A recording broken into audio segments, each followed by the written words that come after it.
En vrai, je crois que c'est celle-là la meilleure chemise. Les petites chamailleries continuent entre Nadal et Djokovic, Sinner injouable la nuit dernière contre Paul, Medvedev en soum soum et la reine Mourova, c'est le programme épique de ton nouveau digest de l'US Open, mais c'est surtout le moment, mon trash à goat, de t'abonner à Service Volé. On vient de d'éclater la barre des 38 000, on fonce vers la barre des 40 000, ce serait énorme hein, d'aller battre ça assez rapidement. C'est parlé, voilà, je te lance le générique et on attaque juste après. Allez, on attaque ce côté réseau avec Rafa Nadal qui a fait l'actualité la nuit dernière avec des déclarations choc, pas piqué des hannetons, pétillantes sur le média El Hormiguero. Et il commence avec Yannick Sinner. Alors pour lui, Yannick Sinner, il n'y a aucun souci, il l'a expliqué.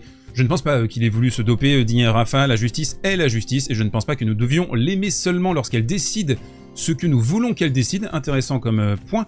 Je suis convaincu que s'il n'a pas été sanctionné, c'est parce que ceux qui ont eu à juger cette affaire ont vu très clairement qu'il n'était pas punissable. Ok, ça c'était la soupe, maintenant on passe aux choses sérieuses, et Nadal avait un petit message à faire passer à Novak Djokovic quant à sa participation aux Jeux Olympiques, mais pas dans le village olympique. Alors on rappelle les épisodes précédents, Nadal avait dit il y a quelques mois, ouais je pense que Djokovic aurait été plus malheureux, plus touché s'il n'avait pas eu le record de Grand Chelem. Djokovic lui avait répondu en disant que il préférait ne pas répondre, pour quelques semaines plus tard en fait finir par répondre et dire ouais bah en fait les gens m'aiment pas parce que j'ai toujours affiché ma soif, mon envie des records. Donc il y avait déjà eu une petite bisbille entre les deux loustiques, et là donc Nadal qui enchaîne et qui dit: au village, c'est complètement différent de ce à quoi nous sommes habitués. En termes d'équipement, le niveau de repos est pire que dans n'importe quel autre tournoi auquel nous avons joué. Si vous allez au jeu, insiste-t-il, vous devez être au village. Pour rappel, c'est important, Djokovic, il était présent, bien sûr, il y a 3 ans au village olympique à Tokyo en 2021, mais il s'était complètement dispersé, quoi. Il y avait eu full selfie, plein de photos, plein de demandes de la part des autres athlètes d'échanger avec lui, donc il était parti un peu dans tous les sens. Il avait remporté cette année-là les 3 premiers grands chelems de la saison, et il visait le Golden Slam qu'avait réalisé Steffi Graf en 88, c'est-à-dire les 4 grands chelems et la médaille d'or olympique. Au final, il avait explosé au JO, mais également en finale de l'US Open. Nadal, finalement, ici, il explique tout simplement que Djokovic n'a pas respecté l'esprit olympique, en gros, hein, pour avoir disputé le tournoi sans s'être présenté au village olympique, avoir vécu avec les autres athlètes. Pour Nadal, ça fait partie de l'expérience, c'est obligatoire. Donnez-moi votre avis d'ailleurs sur la question. Un autre petit tacle subtil a eu lieu lorsque Rafa a évoqué sa rivalité avec Roger Federer. Regardez ça. Avec Roger, j'ai eu un très bon compagnon, nous avons fait beaucoup de belles choses ensemble, nous avons rivalisé pour les choses les plus importantes pendant les plus grandes parties de nos carrières, et là c'est le plus intéressant. Je pense que les gens qui sont normaux, et vous voyez l'attitude, vous voyez le message subliminal que fait passer Rafa, il est en train de penser évidemment à Djokovic qui, selon lui, n'est pas un joueur, n'est pas un homme normal. Et ça rejoint d'ailleurs ce qu'il avait dit il y a quelques mois par rapport à cette ambition dévorante de Djokovic, qu'il aurait été plus malheureux s'il n'avait pas eu le record de Grand Chelem. Donc Rafa, en fait, ce que je trouve vraiment intéressant actuellement, c'est qu'il est en train de faire exploser sa carapace. Il a passé toute sa carrière à essayer de définir une certaine image, le combattant, humble, travailleur. Et là, j'ai l'impression qu'il est en train de se débarrasser un petit peu de ça progressivement. Il est en train peut-être de donner un peu plus le vrai reflet, la vraie couleur de sa personnalité. Et je trouve ça bien, moi perso. Je trouve ça bien que Nadal soit enfin lui-même, montre que oui, un champion comme ça peut aussi prendre des décisions uniquement motivées par l'argent, comme sa collaboration avec l'Arabie Saoudite, dise aussi ce qu'il pense.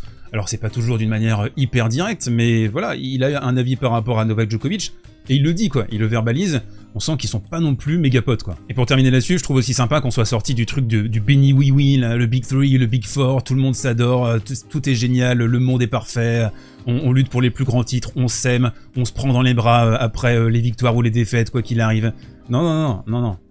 Tu luttes pour la même chose, tu luttes pour le titre de meilleur joueur de l'histoire, forcément tu peux pas être méga proche du gars que tu affrontes, et je trouve ça chouette hein, désormais qu'on ait de l'authenticité dans les déclarations de ces champions. On enchaîne avec un joueur assez authentique également, c'est Daniil Medvedev qui a écrabouillé Borges qui était cramoisi, complètement cramé, ça s'est vu dès le début de la partie, et affronter Medvedev dans ces cas-là, c'est le pire profil de joueur. Il te fait faire le tour du court 8 fois en slip avant de pouvoir marquer le moindre point, du Daniil vintage, la barbelade, très peu d'énergie dépensée aussi en vue de son quart de finale face à Yannick Sinner, et il avance mine de rien le russe en sous-marin sur ce tournoi. Ah oui aussi pendant le match, et partout en fait sur le site de l'US Open, on n'a pas pu jouer pendant 7-8 minutes parce qu'il y a eu une alerte incendie sur le local où on a l'arbitrage vidéo. Tous les jours, il se passe un truc, j'ai l'impression. Le match de la nuit opposait Yannick Sinner à Tommy Paul, et Sinner méga impressionnant dans les moments chauds, dans les temps forts, dans les tie-breaks. Il y a vraiment, je trouve, comme une espèce de mutation de Novak Djokovic, une mutation aussi de certains traits du Big Three, dans cette domination implacable, dans cette attitude, dans ce côté très carnassier. Pourtant, c'est Tommy Paul qui a le mieux commencé avec un double break, et surtout une manière de rediriger la balle de manière très précoce à l'échange. C'est ça qui a fait la différence au début, parce que si tu laisses Sinner s'installer et envoyer ses soucoupes volantes 2, 3, 4, 5 frappes d'affilée, bah t'es sans cesse repoussé. Paul qui a brillé vraiment au début avec une non-répétition de ses frappes, beaucoup de plans variés, on avance aussi au filet, il est à 41 montée au total sur les 3 manches, beaucoup de versatilité, et également moi ce revers landing que j'apprécie beaucoup et qui a fait du mal à Yannick. Après le truc c'est que Yannick il s'est rappelé qu'il était mi-italien, mi-allemand, mi-autrichien, et que Arnold Schwarzenegger en fait il avait à peu près le même sang qui lui coulait dans les veines, et il a sorti le fusil à pompe, donc c'était Terminator 2, le bruit des balles c'était n'importe quoi, c'était un délire pur. Et l'autre qualité délirante de Sinner sur ce match, mais de manière globale, c'est sa faculté à pouvoir réaccélérer, donner du rythme dans des positions qui habituellement sont impossibles. Les joueurs là ici typiquement, ils vont essayer d'envoyer un rond, ils vont pas forcément prendre un gros risque. Là il est à 4 mètres de la ligne de fond, lui non, hein, la balle elle est basse, il va réussir à la rediriger, à redonner de la vie, trouver aussi beaucoup de longueur. C'est ça qui est fou avec lui, hein, c'est cette faculté très régulière à toucher ce rectangle magique, à empêcher son adversaire de rentrer dans le court. Du coup, t'es jamais vraiment à l'abri avec ce mec parce qu'il va toujours réussir à taper du top spin dans des positions compliquées, ce qui fait que pour ses adversaires, parfois, tu déjoues. Tu vas manquer des coups simples parce qu'il t'est rentré dans le cerveau. Là, c'est un smash caviardé de la part de Paul dans le premier tie-break. Le côté létal, il s'exprime aussi au service. Il n'a pas forcément servi d'une manière géniale pendant toute la partie, il est à moins de 50% de première, mais quand ça compte, quand c'est important, il vient de faire la différence.